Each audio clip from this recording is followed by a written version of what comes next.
Un cordialísimo saludo. Vamos a reflexionar sobre un tema que se me ha propuesto, que es el de el librero, el lector y la biblioteca personal. Pero antes de entrar en materia, quiero decirles que me encuentro grabando esto en el municipio de Jericó, es mi pueblo, y como estoy solo con el camarógrafo y a una distancia prudente, entonces procederé a retirarme el tapabocas. Bien, si uno junta estos tres términos, librero, lector, biblioteca personal, esos tres términos indefectiblemente tienen que estar articulados por otros dos que son inevitables en su composición, que son el libro y la lectura. Por ende, tengo un quinteto de términos: libro, lectura, librero, lector y biblioteca personal. Es lo que voy a tratar de integrar para mostrar las articulaciones entre estos términos y al mismo tiempo las particularidades de las que está revestido cada cual de ellos. Antes que nada, lo que yo quisiera decir, y hace parte de mi más profunda convicción, es que no se trata de hacer un culto abstracto, de establecer un juicio valorativo en torno a estas 5 expresiones, porque lo más usual cuando se va a hablar sobre esto es entonces empezar a hacer encomios del papel del libro en la cultura, del papel de la lectura, otro tanto del librero, igual del lector y finalmente la biblioteca personal. Entonces se deshacen en loas quienes aluden a estos temas y todo pareciera indicar que en torno a ellos hay un acuerdo perfecto y unánime. Yo, por el contrario, lo que quiero es establecer que estos 5 términos merecen en cada ocasión, cada cual de ellos, un juicio valorativo. ¿Qué quiero decir con un juicio valorativo? Quiero decir un juicio que sopese el valor del libro, el valor de la lectura, el valor del librero, el valor de la librería, el valor de la biblioteca personal. ¿Por qué? Así como puede haber, para detenerme solamente en un caso, grandes libros, hay también muy malos libros. O si prosigo, así como hay lecturas que hay que enaltecer, hay lecturas que son desastrosas. Como hay buenos libreros, hay malos libreros. Como hay magníficas librerías, hay pésimas librerías. Y como hay bibliotecas ejemplares, hay también bibliotecas que son un desastre. Establecer ese criterio que permita entonces diferenciar entre lo bien logrado y lo fallido en cada uno de estos aspectos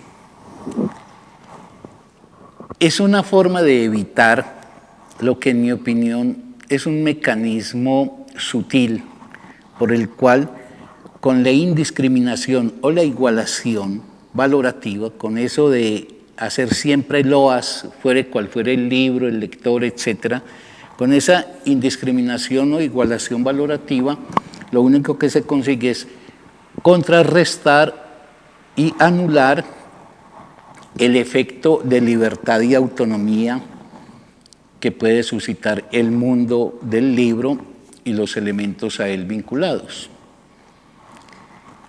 Es decir, aquí, como en cualquier otro ámbito de la vida, no todo vale.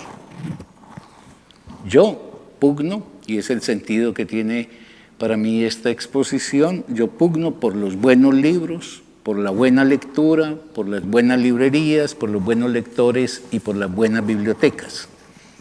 Y me opongo a los malos. Y precisamente los malos en estas materias mencionadas no son pocos. Por ende, este es un dominio también de la lucha cultural.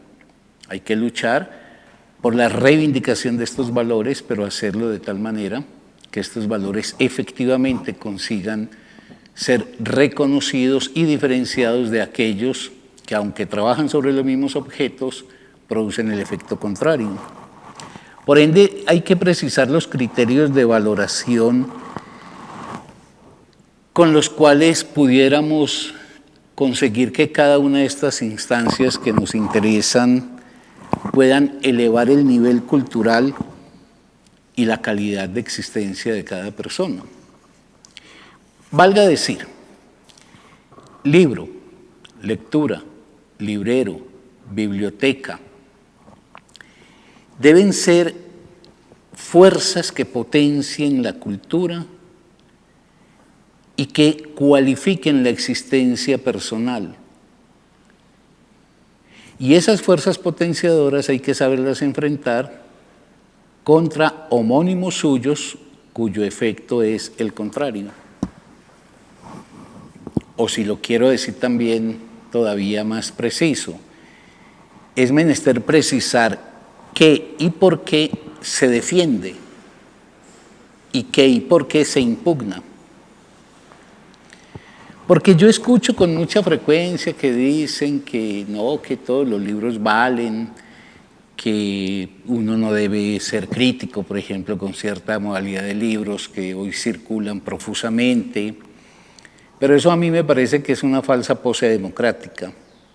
Esa pose de decir que todo vale en materia del mundo del libro, es decir, que ahí no tendríamos que tener ningún criterio de distinción ni ninguna razón por la cual luchar, por ejemplo, por la defensa de un tipo de materiales en el mundo del libro versus otros que habría más bien que confrontar. Digo yo que es una falsa pose democrática, porque voy a poner un ejemplo rupestre. En materia de restaurantes, por ejemplo, nadie dice todo vale. Es decir, nadie se guarda reato para decir este restaurante es bueno, este es malo. Y para promover la existencia de los buenos restaurantes.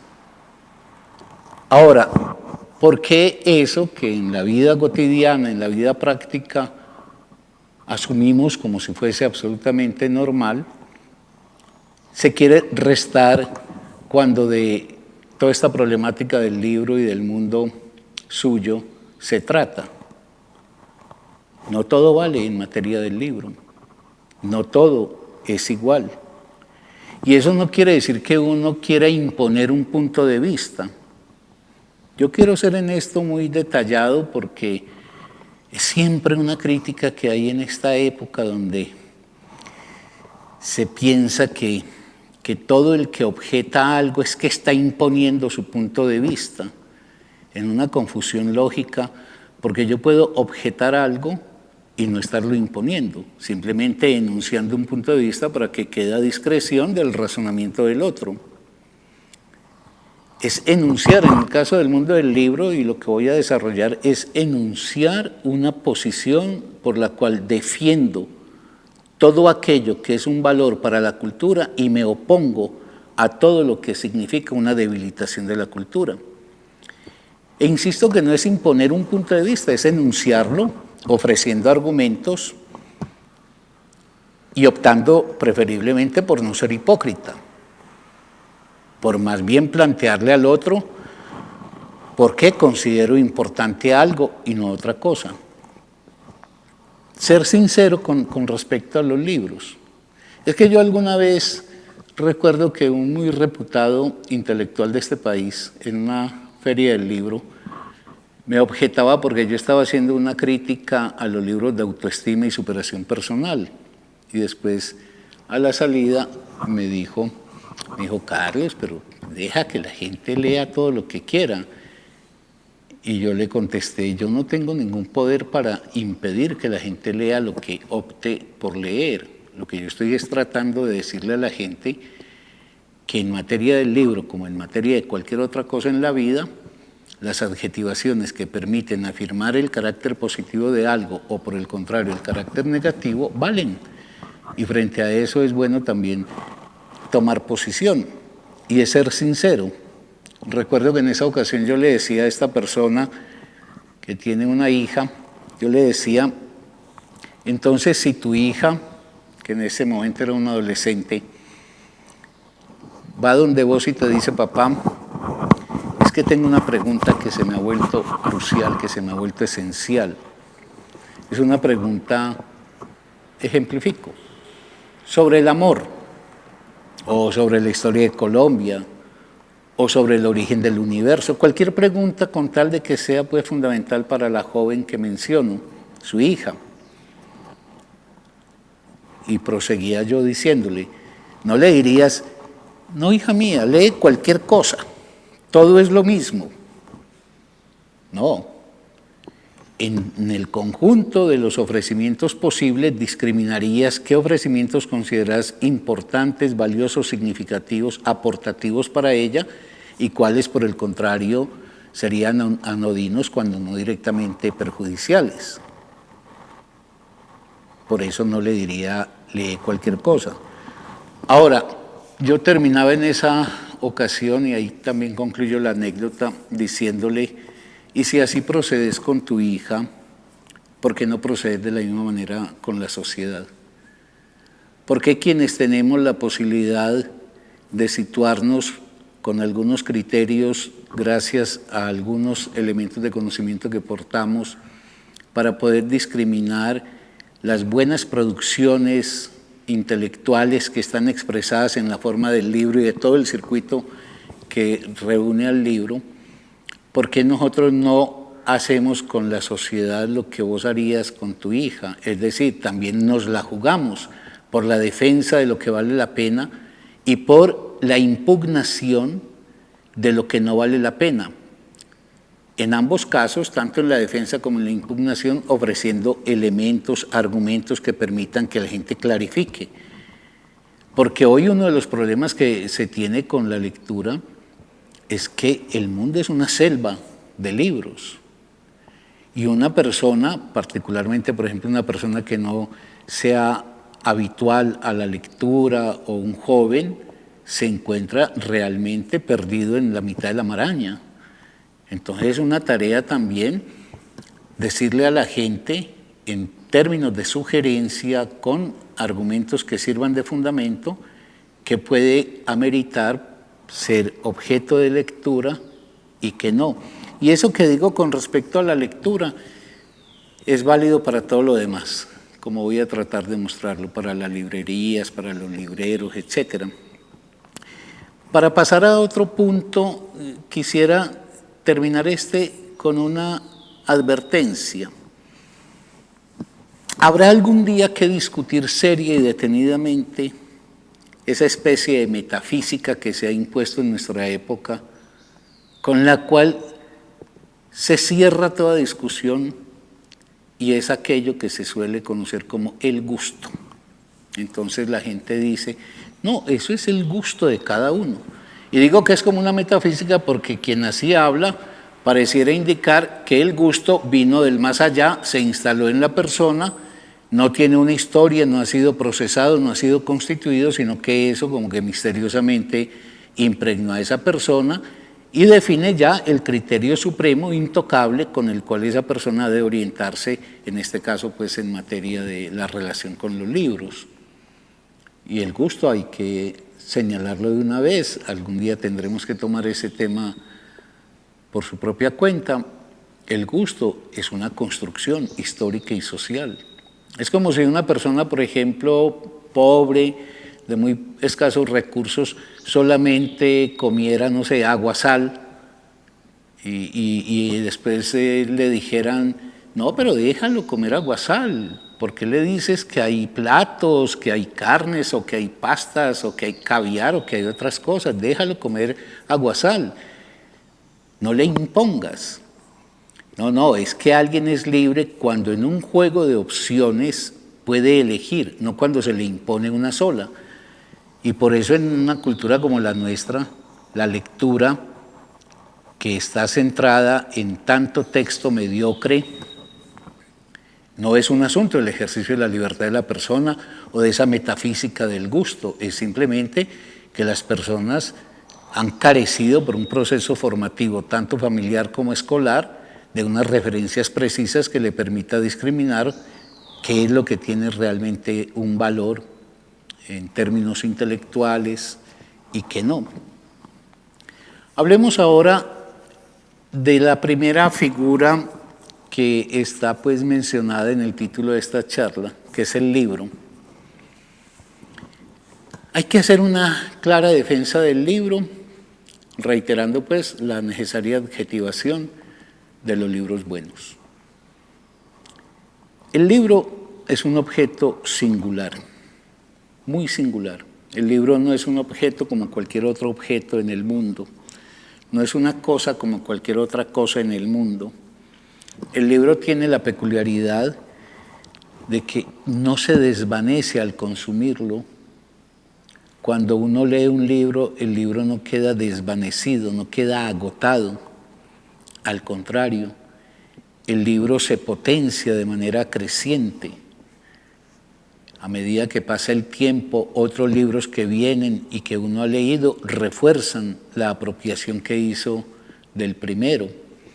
Entonces el libro no es de consumir y desechar, el libro es de permanecer en el sujeto.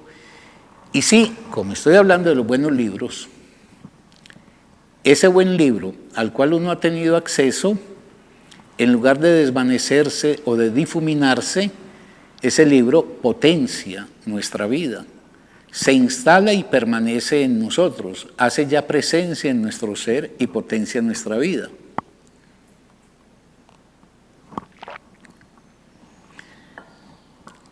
Decir potencia en nuestra vida quiere decir que le abre nuevas dimensiones a la vida, le da más posibilidades a esta de dicha y le da también más oportunidades a nuestro ser de alcanzar realizaciones.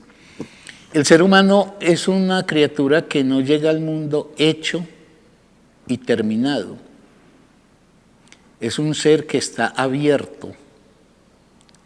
Y los contenidos de la vida, eso que le deparará las formas de goce y de realización, son los que pueda ir conquistando en el devenir de su camino. En ese sentido, por ejemplo, si una persona nunca tuviese acceso a un libro de valía, uno lo que puede decir es que esa persona ha mantenido cerradas unas puertas que de haberse aproximado al texto le hubieran potenciado mucho su mirada, su vida y su ser. El libro, siempre en la línea de decir, los buenos libros son plataformas para el pensamiento. Son recursos que nos permiten entender y sentir, simultáneamente entender y sentir mejor la vida. Y quien entiende y siente mejor la vida, quien puede cobrar una mejor y más profunda conciencia de la maravilla misma de la vida, de esta vida tan fugaz y tan efímera, esta vida tan poco precisa que tenemos, pero en esa imprecisión también radica su riqueza, porque es ahí donde podemos encontrar nuevas formas. Digo, quien entiende y siente mejor la vida es más cuidadoso y más creativo con ella, en todos los dominios. Yo creo que la gente malbarata la vida porque no tiene conciencia de la vida, porque no tiene conciencia, por ejemplo, del carácter finito de ella, porque no tiene conciencia de su peculiaridad como ser, que a diferencia del animal no estamos arraigados en una identidad que debemos repetir de comienzo a fin de la vida, sino que nuestro ser es una apertura que si encuentra en el mundo propuestas concretas, pues ensancha y enriquece inmensamente las posibilidades del individuo. Es eso lo que decía Rainer Maria Rilke con aquella famosa y muy repetida, pero no por eso menos valiosa frase, entre más se es, más se vive. Entonces digo que quien logra articular como un rasgo esencial de su ser el pensamiento, se hace más cuidadoso y más creativo con la vida, en todos los dominios de ella. Es decir, se hace más dueño de sí mismo. Esta es una manera de decir que se hace más libre y más autónomo, más propio y más auténtico. Reitero, siempre manteniéndome en la línea de los buenos libros, porque con los malos libros no pasa nada de esto que estoy diciendo. Pero los buenos libros son, vuelvo a esa imagen que usé, plataformas para el pensamiento. En ese sentido, los libros que valen la pena, un libro, por ejemplo, que es un valor en sí mismo, no es un objeto funcional. Lo que pasa es que lamentablemente las prácticas escolares, con mucho énfasis en la universitaria, hace del libro instrumentos funcionales, instrumentos para tenerlos a la mano, como diría Heidegger, como un martillo. Son para usarlos, dejarlos y olvidarlos.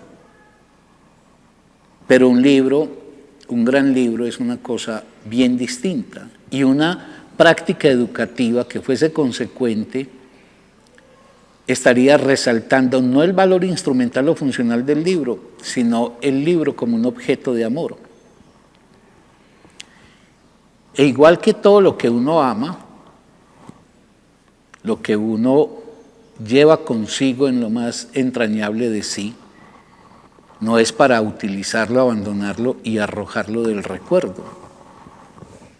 Lo que uno ama está en uno y es en cierta medida uno.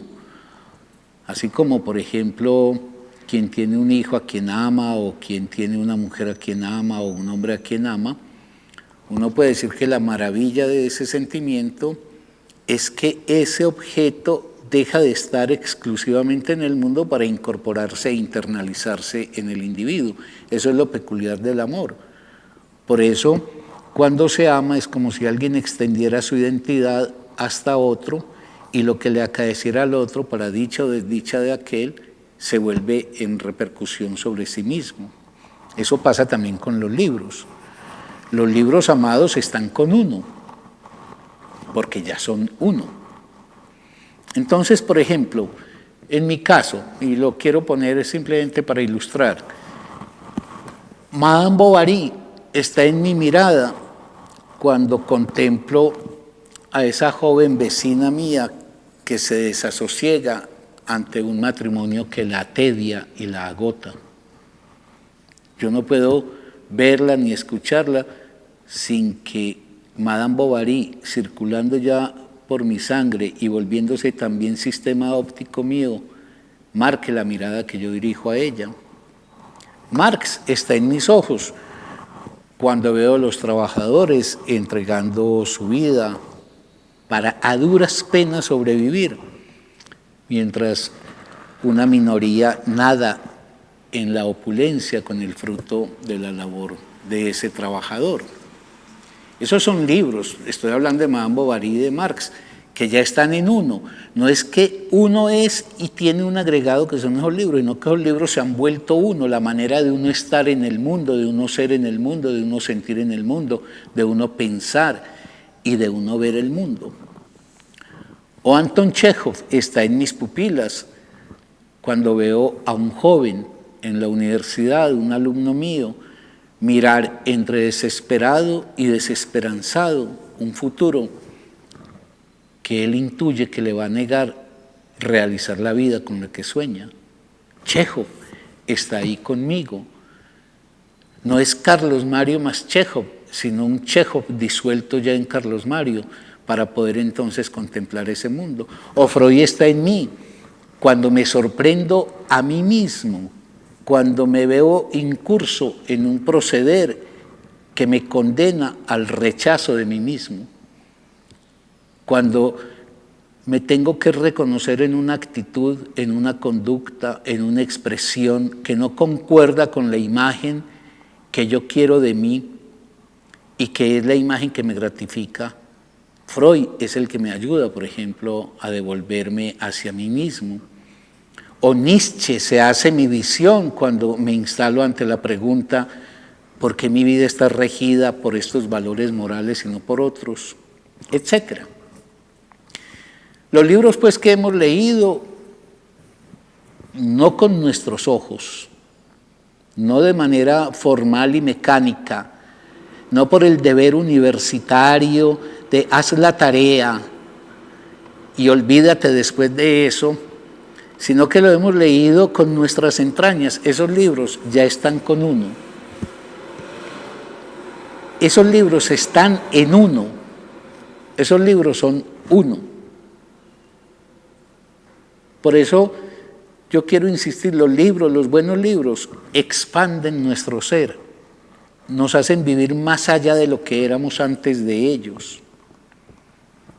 Eso es pues una forma de plantear que los libros cambian lo que somos, que los libros nos transforman, los buenos libros. Pero los buenos libros son siempre una conjunción de esperanza y de angustia. Uno sabe que con un buen libro es como cuando encuentra a alguien que es muy importante en la vida, las cosas no van a seguir como venían.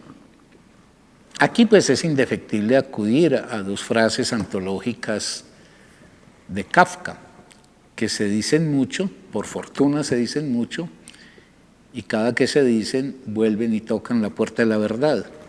Cuando dice Kafka, en un caso, un buen libro es un puñetazo en pleno rostro, un puñetazo que recibimos en pleno rostro.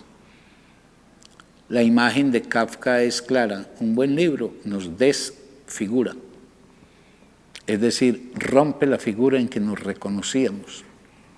Pero hay otra que es preciosa, expresión de Kafka.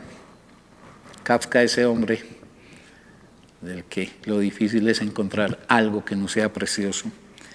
Cuando dice, el libro es el hacha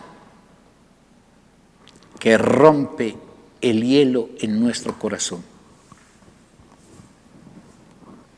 El libro es el hacha que rompe el hielo en nuestro corazón. Es decir, el libro nos vivifica. El libro nos imprime calor, nos da fuego, nos impulsa. Incluso con la conciencia que suele traer de lo difícil que puede tener la vida. Por eso amamos los libros, los buenos libros, los libros que han llegado hasta nosotros en cualquier momento de nuestra vida, como amamos a todo aquel que nos ayuda a saber quiénes somos y que nos deparan pensar en lo que somos. Esa es una clásica expresión de Jacqueline Miller que me parece muy pertinente. Uno ama a quien le ayuda a saber quién es uno y por ende quien le ayuda a pensar a uno quién es uno. Bueno, un libro es un maravilloso, un prodigioso, un excepcional invento de la humanidad que tiene la capacidad de que en un diálogo con quien no está presente, uno puede encontrar que ese no presente físicamente ahí con uno, le ayuda a uno a saber quién es uno y por ende le permite pensar mejor quién es uno. Por eso, a diferencia de un objeto que se consume y se desecha, con el libro nuestro diálogo está abierto a perpetuidad. Y por eso lo podemos leer una vez y sabemos que lo podremos leer, si la vida nos lo permite, un sinfín de veces.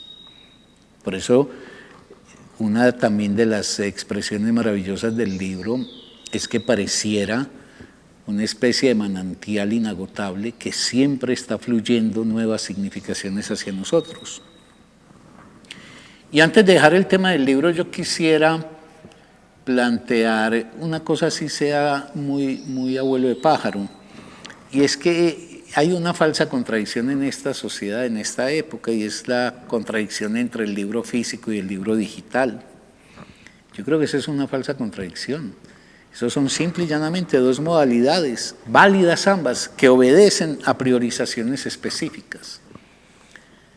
Yo pongo un ejemplo, es como que si vos tenés al hombre que amás o la mujer que amás, no sé, en París, pues es mejor tener el recurso que te permite la comunicación con él, con ella, poderlo ver en imagen, etc.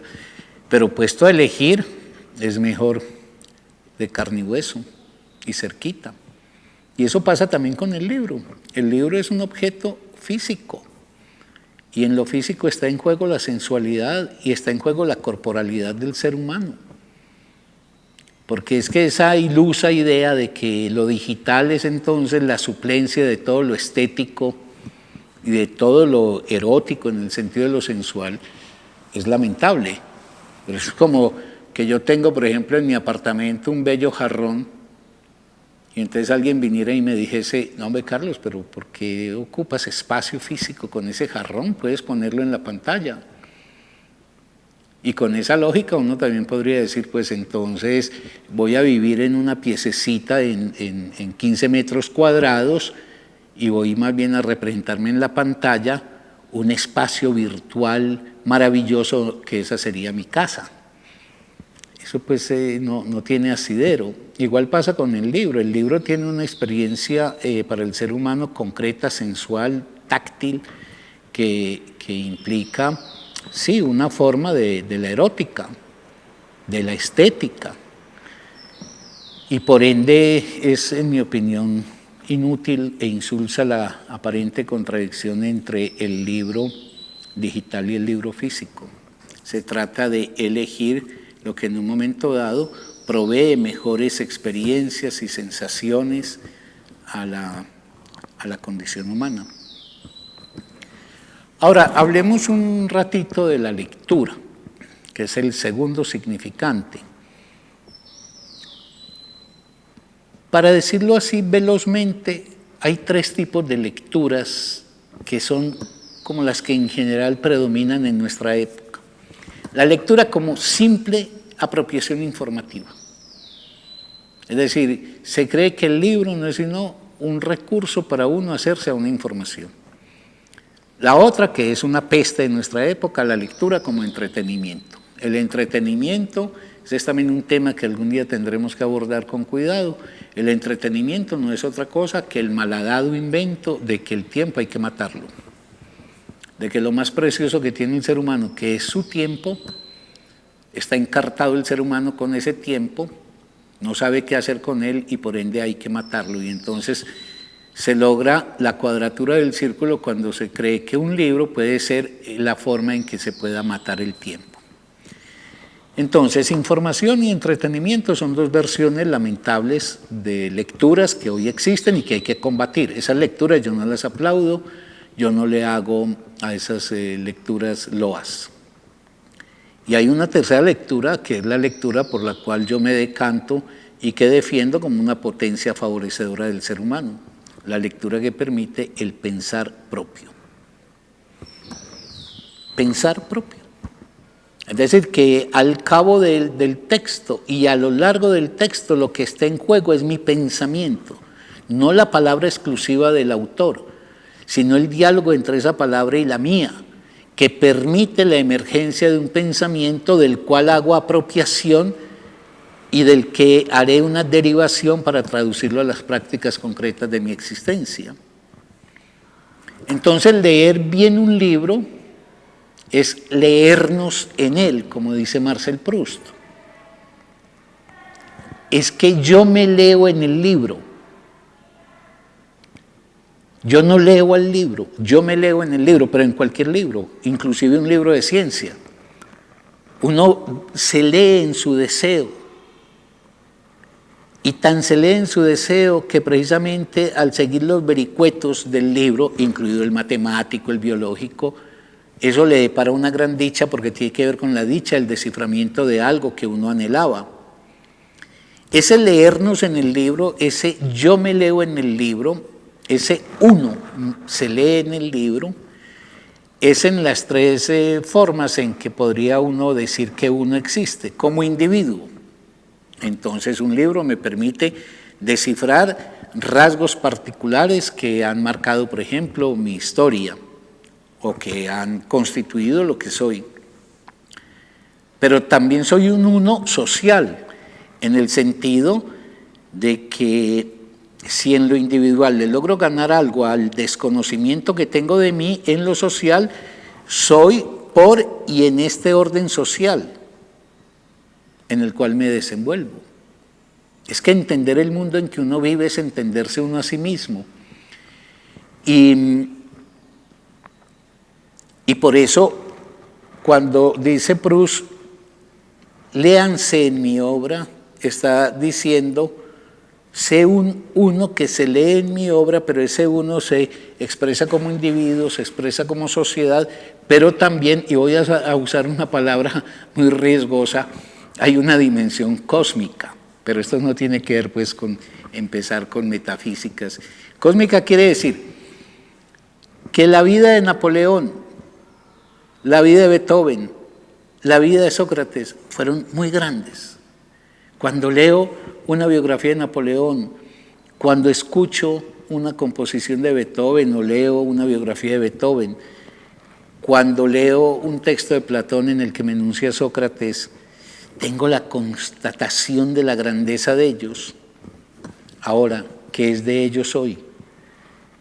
Y eso rebota sobre ese uno que soy en la pregunta, ¿qué será de mí en un universo para el que no pesa para nada lo que soy?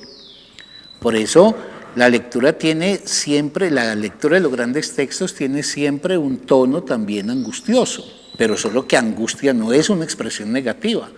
Angustia quiere decir hacerse cargo de la conciencia, del carácter ínfimo y perecedero que nos constituye, y que, como muchas veces he dicho en otros lugares, esa es más bien la condición para afirmar la vida y para luchar por hacer una bella y buena vida. Entonces, leer bien tiene también otro beneficio. Por eso es que hay que propender por leer bien y no leer informativamente o por entretenimiento. Leer bien es salir de sí, es salir de sí, es habitar a otros seres humanos, es poder tener la experiencia y la identificación con otras formas de ser humano. Por eso, toda lectura bien hecha de un buen texto es siempre antidogmática, es siempre contra el dogmatismo de creer que la referencia de la vida está centrada en uno. Pero también leer bien trae otra consecuencia muy importante, y que es menester decírselo a los jóvenes. Leer bien desde joven es ir modelando lentamente la belleza de nuestro ser en los años de la vejez. La vejez es un proceso imparable de decrepitud del cuerpo, de debilitación del cuerpo. Ahí no hay nada que hacer. Ahí no hay quirófano, ni gimnasio, ni dietética que valga. El ser humano, en cierta manera, va perdiendo. Pero al ser humano le queda el vuelo maravilloso de lo espiritual, que se expresa a través de lo simbólico. Y por eso la riqueza espiritual cultivada por alguien, sus pensamientos, sus consideraciones, su sabiduría, configurarán ese resto de encanto y de belleza que puede tener el ser humano en la vejez. En fin, habría que recuperar, pero creyéndoselo plenamente, el pedido de Flaubert cuando decía que leyéramos no como quien busca instruirse, acumular más información, sino como quien lo hace porque le urge vivir. Y no la urgencia en el sentido burgués de la precipitud y de no tener tiempo para nada, sino la urgencia de que el tiempo no se dilapide. Aunque suene extremo, que ni un minuto de la vida se dilapide, que es distinto a ponerlo en la economía burguesa. Cuando digo no se dilapide es que en términos burgueses se pierda la vida, se pierda porque se conversa con los amigos, se pierde porque se lee un poema, se pierde porque se va a una obra de teatro, pierde entre comillas en ese caso para la mirada, pues lo estoy diciendo para contrastarlo con la mirada del burgués. Yo diría, y creo que con ello no exagero, que leer bien, que quien lee bien es como el gato. Mejor, más que el gato, porque puede tener más de 7 vidas, muchas más de 7 vidas. Unas palabras sobre el librero, que es otro significante que estaba en el título de esta exposición.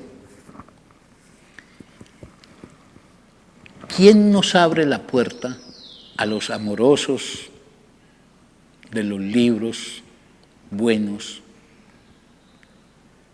y a los que profesamos una buena forma de leer, una buena lectura? ¿Quién es aquel que nos abre la puerta a la maravilla del libro y al acto mágico de la lectura?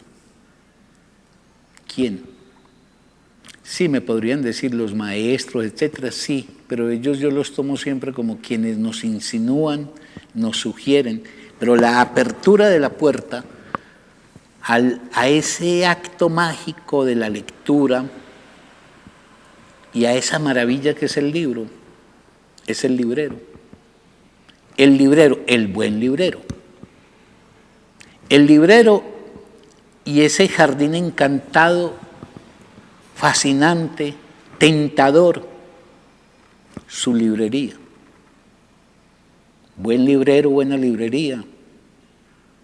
Son puertas que se abren a nuestro ser para el reconocimiento, conocimiento y apropiación de maravillas que terminarán insuflando nuestra existencia de grandes valías. Ahora, un buen librero. ¿Qué es un buen librero?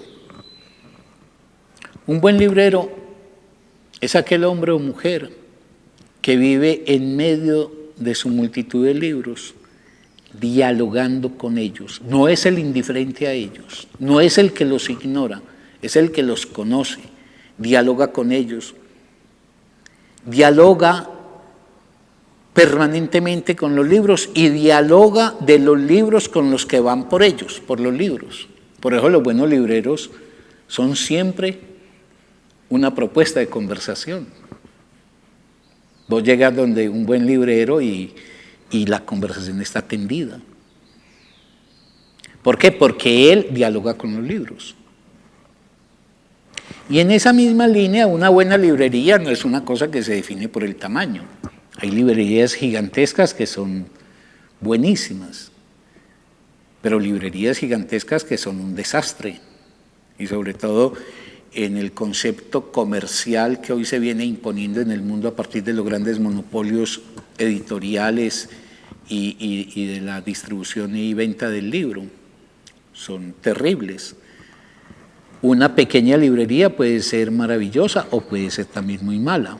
Ese problema no es de tamaño.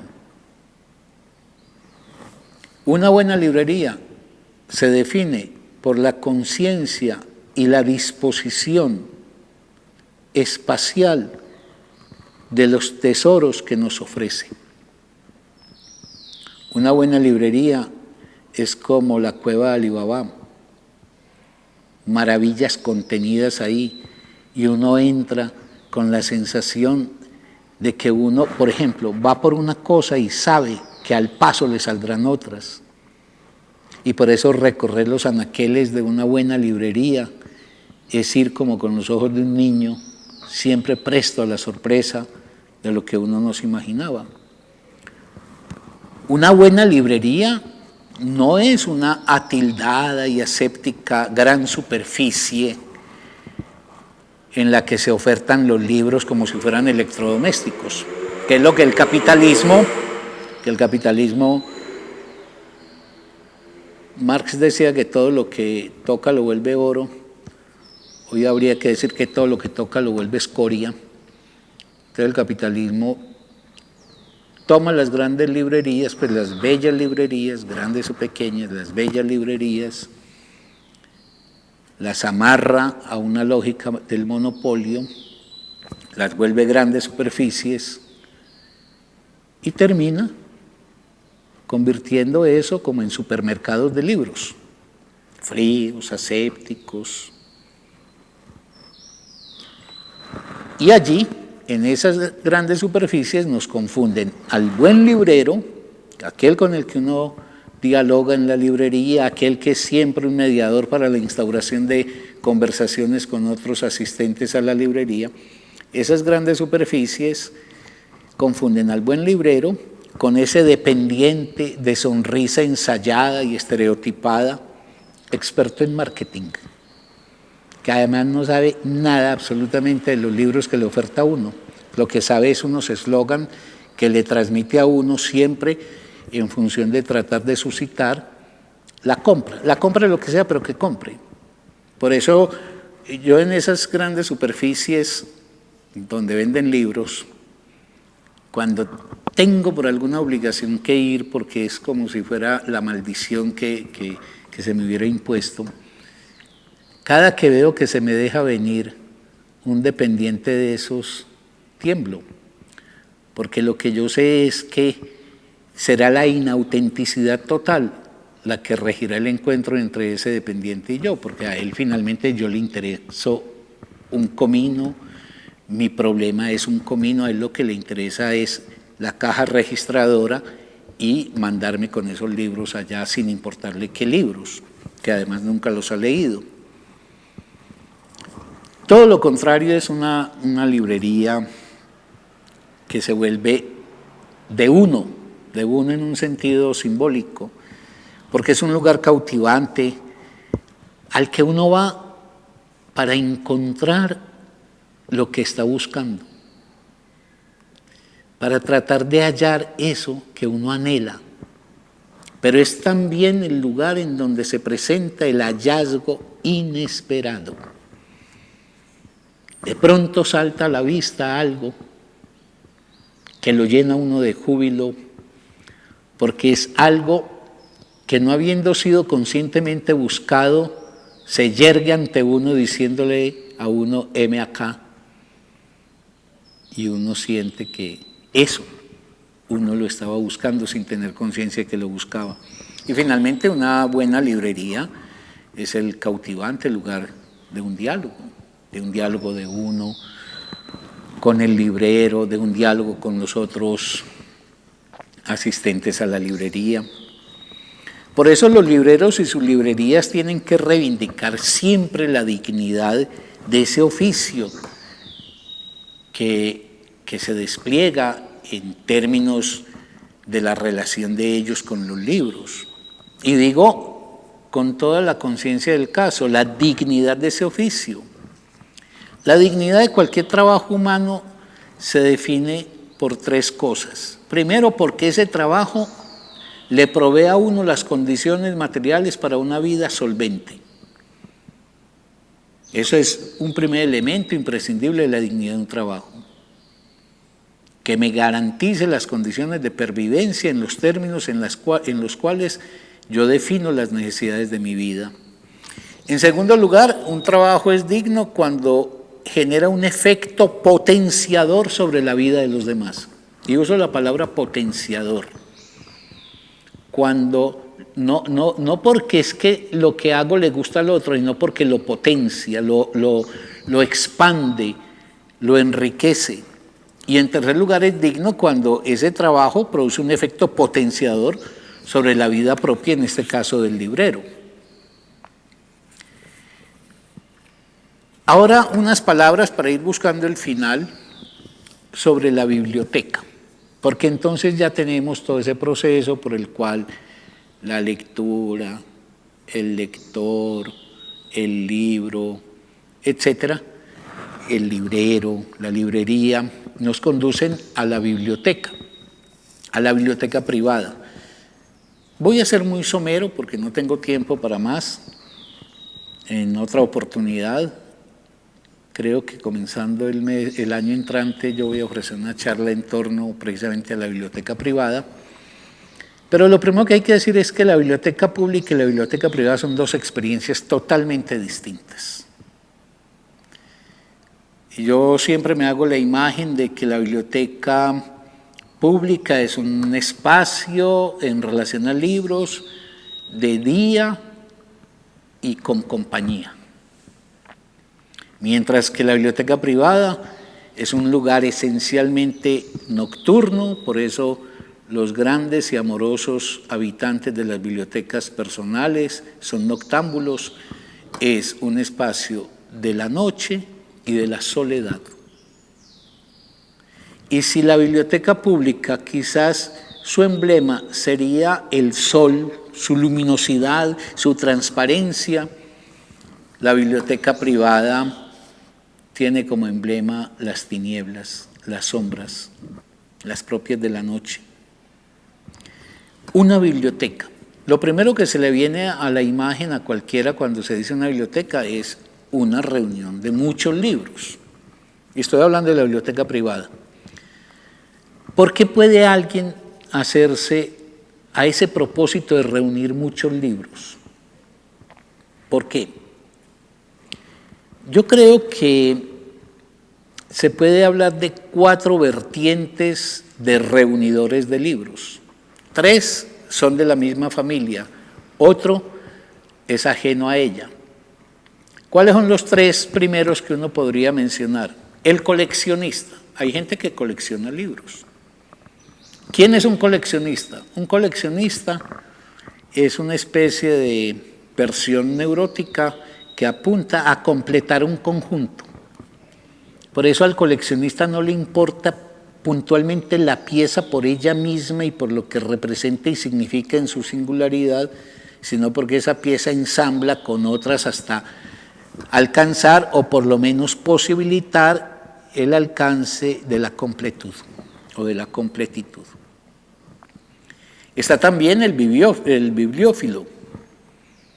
El bibliófilo es alguien que se caracteriza por una filia al libro, por una cercanía al libro, pero para el bibliófilo el tema con el libro es tenerlos. Entonces va, hurga en subastas, consigue en librerías de viejo. El tema es tenerlos. Él no los lee, él los tiene. Incluso no necesariamente por narcisismo, sino por un asunto de observar el libro dominado por él en términos de haberlo logrado reunir ahí junto con otros. Pero ese bibliófilo no usufructúa el libro, no trabaja el libro. Hay un tercer hermano de esta familia que es el erudito, el que tiene una gran biblioteca animado por el principio de la erudición. ¿Qué es un erudito? Alguien que está ganado por la ilusión de que podrá hacerse a una acumulación infinita de saber. Entonces reúne los libros como símbolos de la acumulación al infinito de saber que él pretende expresar con su propia vida. Esos 3, el coleccionista, el bibliófilo y el erudito, que pueden reunir muchos libros, tienen en común que esos libros no hacen nada con ellos en términos de que no los transforman. Ellos se repiten siempre. El erudito es alguien que simplemente sabe más, pero está siempre en la línea de lo mismo. El bibliófilo contempla orgulloso las joyas que ha conseguido, pero esas joyas no inciden sobre su ser. Y el coleccionista se apacigua cuando encuentra la pieza que le faltaba o que en todo caso le promete que está más cerca el anhelo de la completitud. Y hay un cuarto reunidor de libros que vuelve en la línea de lo que yo vengo enfatizando. Es el amoroso de los libros. Es aquel que reúne los libros por amor al misterio y a la maravilla del libro. Porque los libros los toma como promesa y como esperanza, como la promesa y la esperanza de algo que incidirá en él, afectándolo y transformándolo. Ese es propiamente el que hace de la biblioteca un lugar maravilloso y mágico. El que está en la biblioteca como en un Edén, que se sabe diminuto frente a la inmensidad de su biblioteca, que su biblioteca no es para afuera, para el mundo en el sentido de ostentarla, que su biblioteca es la experiencia de una dicha asegurada, porque ahí están contenidos los mejores espíritus de la humanidad, dispuestos a venir al encuentro cada que uno los convoca. Ahora, una biblioteca es mucho más. Lo que pasa es que en esta charla, que era muy somera, pues solamente me correspondía decir unas cuantas cosas, pero una biblioteca es la elaboración del tiempo y el espacio y de las circunstancias del dueño. Una biblioteca es en ese sentido siempre una especie de biografía del dueño. Cuando un libro es conseguido por alguien amoroso de él, cuando un amoroso del libro va a la librería, el primer gesto que hace al comprarlo es que lo retira del circuito mercantil. Por eso nadie que haga una biblioteca amorosamente se puede medir en términos de negocio, porque es el peor negociante del mundo. Él ha gastado mucho dinero en los libros, los retira de la librería y entra en un circuito, los retira mejor del circuito mercantil. Se le retira esa condición de mercancía. Y por eso, cuando compro el libro en la librería y lo llevo en mis manos, sé, y esta es una segunda experiencia fundamental, que ya será habitante perpetuo de mi biblioteca y que estará en su anaquel acompañándome hasta el día que muera. Y esto desde siempre, por ejemplo, en mi vida. Un caso, en mi bella biblioteca personal, que es una biblioteca que tengo aquí en Jericó, de 45.000 libros, en su gran mayoría libros provenientes de los libreros de mi ciudad de Medellín. En esa biblioteca yo tengo los libros que desde mi infancia me cautivaron. Por ejemplo, tengo ese primer libro que leí a los 7 años y que me conmovió profundamente. David Copperfield, de Charles Dickens. Libro que, por tanto, hoy, que soy un hombre ya viejo, de 67 años, ese libro ha trasegado conmigo durante 60 años. Y ahí está en su anaquel, diciéndome, asegurándome que estará conmigo hasta que muera. Y para mí hoy sigue siendo tan conmovedor leerlo como cuando lo abrí por primera vez en mi pueblecito, aquí en Jericó, en ese lejanísimo 1959. Y sigue tan presente en mí que en estos días voy a dar una conferencia precisamente sobre David Copperfield. En ese sentido, pues una biblioteca es también el trasiego histórico de un hombre o de una mujer, es la memoria de su vida. Si no fuera tan manida la expresión, uno podría decir, dime qué biblioteca tienes y te diré quién eres. Por eso los que amamos nuestras bibliotecas guardamos gratitud a nuestros amigos los libreros y a su gran e importante función en el tejido y en la cultura de una sociedad. Los libreros nutren, le dan organicidad a la sociedad, generan los circuitos que permiten que las ideas, el pensamiento y con ello la sensibilidad, el sentimiento, la emoción, obviamente las ideas prendan en uno. Entonces, por eso digo que los que amamos nuestras bibliotecas guardamos una impagable deuda con nuestros amigos los libreros y con esa función pues que cumplen y que en cierta medida por lo que hacen es por lo que uno puede ser lo que es, no en términos de importancia social, sino en términos de vivencia de sí mismo. Y guardamos gratitud porque su labor nos permite certificar la profunda verdad existencial que pronunció Jorge Luis Borges aquella vez que dijo: me represento el paraíso en la forma de una biblioteca.